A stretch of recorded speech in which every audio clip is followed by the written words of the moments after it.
မေရိကရဲ့ဈေးအကြီးဆုံးတက္ကသိုလ်ဖြစ်ပြီးပညာရေးအတွက်လည်းထိပ်တန်းဖြစ်တဲ့ USC တက္ကသိုလ်ရောက်နေပါတယ်။ USC ကတော့အမေရိကရဲ့တက္ကသိုလ်တွေထဲမှာဆိုရင်အဆင့်28လောက်ရှိပြီးတော့သူ့ရဲ့တစ်နှစ်စာအကြောင်းလကတော့ဒေါ်လာ9,000ခွဲကျော်ရှိပါတယ်။တခြားတက္ကသိုလ်တွေထက်ဘယ်လောက်ဈေးကြီးတာလဲလို့ရှင်းလိုက်မယ်ဆိုရင်တော့ညီမတက်ခဲ့တဲ့ UC Berkeley ကျောင်းကတော့ဒေါ်လာ9,000ခွဲကနေ6,000ခွဲအခုရောက်ရှိနေတဲ့နေရာကတော့ USC Village ဒီနေရာကတော့ကျောင်းသားတွေလိုချင်တဲ့ဟာအကုန်လုံးကိုကျောင်းဝင်းပြင်ထွက်စရာမလိုဘဲနဲ့ရရှိနိုင်တဲ့နေရာတစ်ခုပါ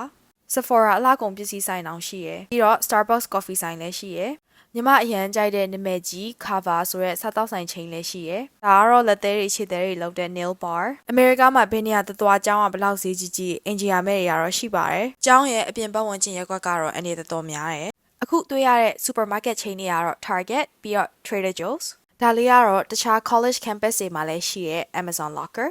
ဒီနေ့ campus tour လိုက်ပြပေးမယ့်သူကတော့ညီမရဲ့ဗမာတငယ်ချင်းမှာ USC မှာ master တက်နေပါတယ်ဒီမှာခြာဆိုင်ကသူ့ campus မှာနာမည်ကြီးရဲဆိုလို့စမ်းတောက်ကြည့်ရ USC ကိုတော်တော်များများကချမ်းသာတဲ့မိသားစုကကလေးတွေတက်တဲ့တက္ကသိုလ်လို့လည်းသိကြပါတယ်တက္ကသိုလ်ဝင်းထဲမှာ luxury ကားမောင်းတာတို့ပြီးတော့ branded ဝတ်စားတွေဝတ်ထားတဲ့ကျောင်းသားတွေအမြဲတွေ့ရပါတယ်ဒီလိုနာမည်ကြီးမိသားစုကကလေးတွေကို USC ကိုရွေးချယ်တာကြောင့်လဲ USC က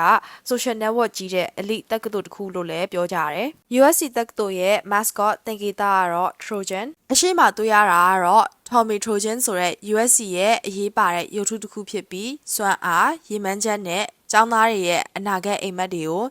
အင်အားပြသတဲ့သင်္ကေတတစ်ခုလည်းဖြစ်ပါတယ် US News website အရ USC ရဲ့ Marshall School of Business Program ကတော့ဒီနိုင်ငံရဲ့ top 24ထဲမှာပါပါတယ်အခုကတော့ညီမတငယ်ချင်းတက်နေတဲ့ engineering ကျောင်းကိုလိုက်ပြမယ်ကဘာပေါ်မှာပထမဆုံးလကဘာကိုခြေဆိုင်ခဲ့တဲ့ Neil Armstrong ကလည်းဒီ department မှာတက်ခဲ့ပါတယ်ပြီးတော့တခုရှင်းချင်တာကတော့ဒီအဆောက်အဦကိုလှူထားတဲ့ Epstein family ဆိုတာတော့ Jeffrey Epstein မဟုတ်ပါဘူးအခုတွေ့ရတာကတော့ USC ရဲ့ merch store ပါဒီမှာကတော့ USC logo ပါတဲ့ collaboration လုပ်ထားတဲ့အင်ဂျီရှိရယ် American football အုတ်ထုပ်ကို crystal တွေနဲ့ကွတ်ထားတာအုတ်ထုပ်ကဒေါ်လာ1000နဲ့ဒီကျောင်းကအမေရိကမှာဆိုရင် Olympic အားကစားသမားတွေအများဆုံးရှိတဲ့ကျောင်းထဲမှာပါပါတယ်နောက်လိုက်ပြမယ့်နေရာကတော့ဒီကျောင်းကအရန်နာမည်ကြီးရဲ့ department တစ်ခုပါ USC School of Cinematic Arts ရုပ်ရှင်ဒါရိုက်တာဖြစ်ရှင်တာမဟုတ်ရင် film studio စိတ်ဝင်စားရဲဆိုရင်ဒီကျောင်းကိုလာသင့်ပါတယ် USC ကျောင်းကတော့ Hollywood နဲ့ညီလို့ connection တွေလည်းရှိရယ်ဒီကျောင်းမှာတက်ခဲ့တဲ့ကမ္ဘာကျော် directors တွေကတော့ Star Wars ရုပ်ရှင်ရဲ့ George Lucas